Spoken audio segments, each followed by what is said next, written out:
பள்ளிகளின் வாரிய இயக்குநர்கள் குழு அல்லது அறங்கட்டளை மூலம் நன்கொடைகளை பெறுவதற்கு பரிசீலிக்கும் நடைமுறைக்கு அமைச்சரவை ஒப்புக்கொள்கிறது. இந்த விவகாரத்தில் பல அரசாங்கங்கள் பின்பற்றிய நடைமுறைகளை கல்வி அமைச்சு நிலைநிறுத்தும். பள்ளிகளுக்கான நன்கொடைகள் குறித்து தற்போதைய வழிகாட்டுதல்கள் நிலைநாட்டப்படும் என கல்வி அமைச்சு கூறியுள்ளது. கடந்த காலத்தில் பல நிர்வாகங்கள் இதனை நடைமுறைப்படுத்தியுள்ளன. வழிகாட்டுதல்களை நிலைநாட்ட அமைச்சரவை ஒப்புக்கொண்டாலும் அத்தகைய நன்கொடைகள் பள்ளி வளாகங்களில் மதுவை அறிமுகப்படுத்துவதற்கும் அதனை ஊக்குவிப்பதற்கும் அனுமதிக்க முடியாது என்று கல்வி அமைச்சு தெரிவித்துள்ளது. கடந்த அரசாங்கங்களால் இந்த நடைமுறை அமல்படுத்தப்பட்டுள்ளதோடு எந்த ஒரு தரப்பினராலும் கேள்வி கேட்கப்படவில்லை என்று கல்வி அமைச்சு வெளியிட்ட அறிக்கையில் தெரிவித்தது. அதே வேளையில் மதுபான பிராண்டுகள் சம்பந்தப்பட்ட நடவடிக்கைகளை ஏற்பாடு செய்வதில் முஸ்லிம் மாணவர்கள் பங்கேற்க முடியாது என்றும் அந்த அறிக்கை வலியுறுத்தியது. சிலாங்கூர் சுங்கைப்பேலைக்கில் சீன தொடக்க பள்ளிக்கான நிதி திரட்டும் நடவடிக்கையில் டைகர் பீரின் சின்னம் அடங்கிய 3 மில்லியன் ரிங்கேட்டுக்கான மாதிரி காசோலையை அண்மையில் வீடமைப்பு மற்றும் ஊராட்சித்துறை துணை அமைச்சர் ஐமான் ஆத்திரா சாபு பெற்றுக் கொண்டதை பாஸ் கட்சி விவகாரமாக்கியது. ஹைனகன் மலேசிய பிஎஸ்டிக்கு சொந்தமான டைகர் பியர் 30 ஆண்டுகளாக இந்த நிதி திரட்டும் நடவடிக்கைகளை மேற்கொண்டு வருவதால் புத்ராஜயாவின் நிதி சுமையை குறைத்து உள்ளூர் பள்ளிகளின் உள்கட்டமைப்பை மேம்படுத்த உதவியது என்று துணை கல்வி அமைச்சர் வாங் காவோ சுட்டிக்காட்டினார். ஒலிம்பிக் போட்டியில் பங்கேற்கும் மலேசிய விளையாட்டாளர்களுக்கான உடைகள் மற்றும் கோட்டுகள் மலேசிய மக்களின் பல்லின கலாச்சாரத்தை பிரதிபலிக்கவில்லை என பலர் கருத்துரைத்துள்ளனர். ஒலிம்பிக்கின் தொடக்க விழாவிற்கான மலேசிய குழுவின் ஆடை பார்வைக்கு கவரும் வகையில் இருந்தாலும் பல இனங்களையும் கொண்ட மலேசியர்களின் ஒற்றுமை மற்றும் கலாச்சார உணர்வை அவை பிரதிபலிக்கவில்லை என்பதால் அது தோல்வியுற்றது என இளைஞர் மற்றும் விளையாட்டுத்துறையின் முன்னாள் துணை அமைச்சரான வான் அஹ்மத் ஃபைசால் வான் அஹ்மத் கமால் இணையதள பதிவேடு ஒன்றிடம் தெரிவித்திருக்கிறார். இந்த உடை சீன மற்றும் இந்திய சமூகங்களை பிரதிநிதிக்கும் அம்சங்களை தவறவிட்டதாகவும் விளையாட்டுக்கும் இதற்கும் எந்த தொடர்பும் இல்லை என்றும் மாசிசாவின் தலைமை செயலாளர் சாங் சின் வுன் சாடினார். மேலும் கிழக்கு மலேசியாவின் கலாச்சார அம்சத்தையும் அந்த உடை பிரதிபலிக்கவில்லை என்பதோடு ஒட்டுமொத்தமாகவே மலேசியாவின் தனித்துவத்தை அந்த உடை வடிவமைப்பு கொண்டிருக்கவில்லை என சாங் குறிப்பிட்டுள்ளார்.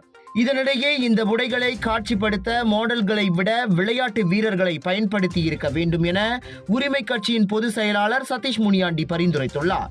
ஒலிம்பிக் உடை குறித்து பல்வேறு விமர்சனங்கள் இருந்த போதிலும் சில இணைய பயனர்கள் உடையை அதன் எளிமை, நேர்த்தி மற்றும் உன்னதமான முறையீட்டிற்கான பாராட்டில் உள்ளனர் என்பது குறிப்பிடத்தக்கது.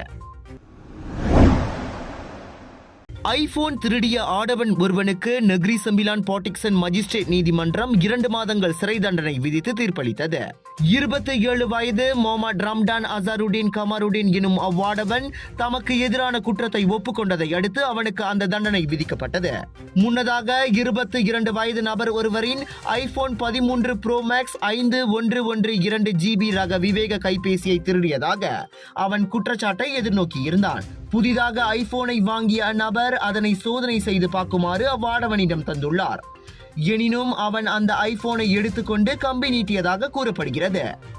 ஜூலை 11ஆம் தேதி மாலை மணி 7:40 வாக்கில் லுக்கூட் கம்போங் ஸ்ரீ பாரிட்டில் உள்ள வீடொன்றில் அவன் அக்குற்றத்தை புரிந்துள்ளான். வட்டி முதலைகளுக்கு வார இறுதியில் அவர்களது வட்டி தொடர்பான பதாகைகளை தொங்கவிடுவதில் உதவிய குற்றத்திற்காக 2 இளைஞர்களுக்கு தலா 3000 ரிங்கெட் அபராதம் விதிக்கப்பட்டது. 25 வயதுடைய லோகேஸ்வரன் மற்றும் 22 வயதுடைய ராஜசிங்கம் ஆகிய இருவரும் தங்களுக்கு எதிரான குற்றச்சாட்டை ஒப்புக்கொண்டதை தொடர்ந்து அவர்களுக்கு இந்த அபராத தொகையை மஜிஸ்ட்ரேட் உத்மான் அப்துல் கானி விதித்தார். அபராத தொகையை செலுத்த தவறினால் 3 மாதம் சிறை தண்டனையை அனுபவிக்கும்படி லோகேஸ்வரன் மற்றும் ராஜசிங்கத்திற்கு மஜிஸ்ட்ரேட் உத்தரவிட்டார். இவ்வாண்டு ஜூலை 18ஆம் தேதி பிற்பகல் மணி 2:40 அளவில் பாட்டிக்சன் ஜாலான் பசார் பக்கன் லுக்கூட்டில் இக்குற்றத்தை புரிந்ததாக லோகேஸ்வரன் ராஜசிங்கம் மீது குற்றம் சாட்டப்பட்டது. அவர்கள் இருவரும் தங்களுக்கு விதிக்கப்பட்ட அபராத தொகையை செலுத்தினர்.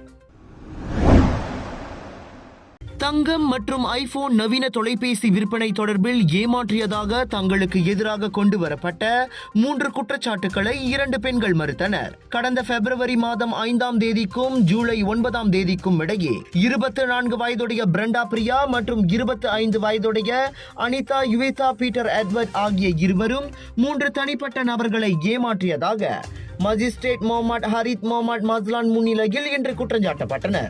8840 ரிங்கெட் மதிப்புள்ள 116 கிராம் தங்கம் மற்றும் ஐபோன் 15 ப்ரோ மேக்ஸ் தொலைபேசி ஆகியவற்றை விற்பனை செய்வது தொடர்பான மூவரை ஏமாற்றியதாக அவர்கள் மீது குற்றஞ்சாட்டப்பட்டது. சபராங் பராய் தங்கா மாவட்டத்தில் பல்வேறு இடங்களில் அவர்கள் இக்குற்றத்தை புரிந்ததாக கூறப்பட்டது.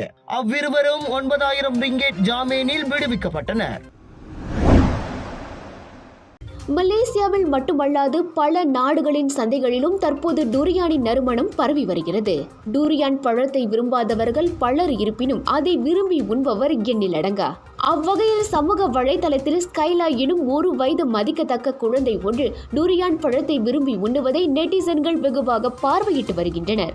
உக்ரைன் நாட்டை சேர்ந்த நீனா மோன் ஜொலெவஸ்காவுக்கும் சிங்கப்பூரை சேர்ந்தவருக்கும் பிறந்த குழந்தைதான் ஸ்கைலா. டிண்டர் செயலி வழி அறிமுகமாகி திருமணம் செய்து கொண்ட இவர்களின் மகளாகிய அந்த குழந்தைக்கு டுரியான் என்றால் அலாதி பிரியம்தான். Musang King, red brown, Kampung durian என பல வகையான டுரியான் பழங்களை விரும்பி உண்ணுவதை அக்குழந்தையின் தாய் டிக்டாக்கில் பகிர்ந்து வருகிறார். மலேசியர்களே பலர் விரும்பி உண்ணாத இப்பழத்தை இக்குழந்தை விரும்பி உண்ணுகிறது எனவும், குழந்தை சாப்பிடுவது பார்க்கவே மனதை நெகிழ வைக்கிறது எனவும் ஒவ்வொரு காணொலிக்கும் நெட்டிசன்கள் பலவாறாக கருத்து பதிவிட்டு வருகின்றனர்.